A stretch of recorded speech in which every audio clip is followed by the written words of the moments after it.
Yeah. Well, the power of the people. I mean, this just sort of crept in over a number of years and is now consolidated and established. But we've had visits from other suburbs throughout Brisbane, Gold Coast, Sunshine Coast. This is great.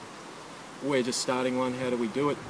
And so there's a lot of, there's actually a fantastic network of community garden groups throughout Australia now, online mostly. So there's nothing left unanswered if you want to grow something or you want to know how to financially structure a garden such as this. It's now freely shared information, which is again a big tick for a community organisation where you don't have to fill forms out or anything like that to get knowledge.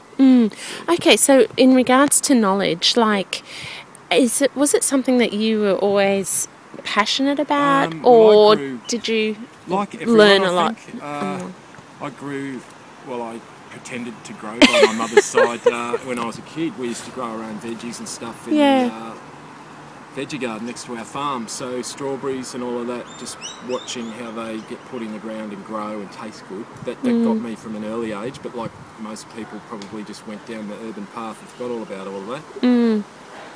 But once you're back into it and you're scraping dirt out from under your nails and stuff, it's just such a good...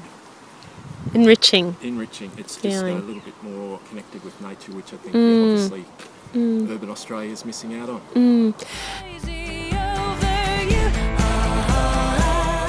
So that's great. And what about the connections that you've made with your community? We've got Queensland Uni across the river. A lot of West Endians walk this way, back to and from. So we've had 5, maybe 10 people now in the last 18 months join from a very international background. So there's a mixing of cultures within the garden that's fantastic. Israelis, Americans, Germans, etc. Wow. That bring their own Northern Hemisphere sort of knowledge into the place as well. So and I've got mates now from the garden that I'll, catch up with at the pub after a hard day's working. Oh, that's great. So that's, to me, the epitome of community functioning properly. Yeah. One of the other great things about the mixing of different people is, as well as the international or the student population, is the mix of professions and different backgrounds we have here. We have ex-homeless people, we have semi-homeless people currently through the Micah group working, and we have lawyers, doctors, accountants and so on, mixing all together as equals.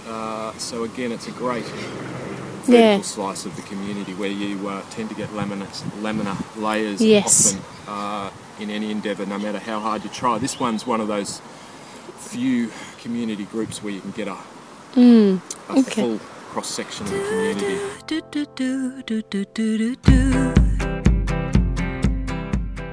We often struggle to get the time committed by the volunteers, so that's been good as well, because it teaches you that community involvement is a two-way street, and that just effort and time is a requirement, just like anything else. It's not just picking a beautiful tomato out at the end, it's actually all the hard work that you have to put in for others as well as yourself. So that's been one of the lessons I've got out of being here so far, is the constant cajoling and encouragement that's needed to make any community enterprise actually effective.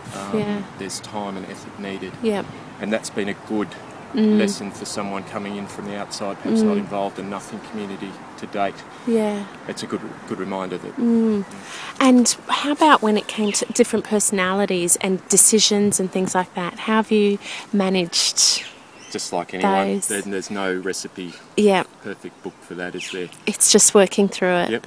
But once again, that really puts you in there and makes you a much better communicator and listener, and seeing everyone else's angles. They all come from different backgrounds, so one opinion doesn't cut it here. It's definitely management by consensus, which throws up a lot of challenges, but they're all good. They're all good. That's great. Yeah.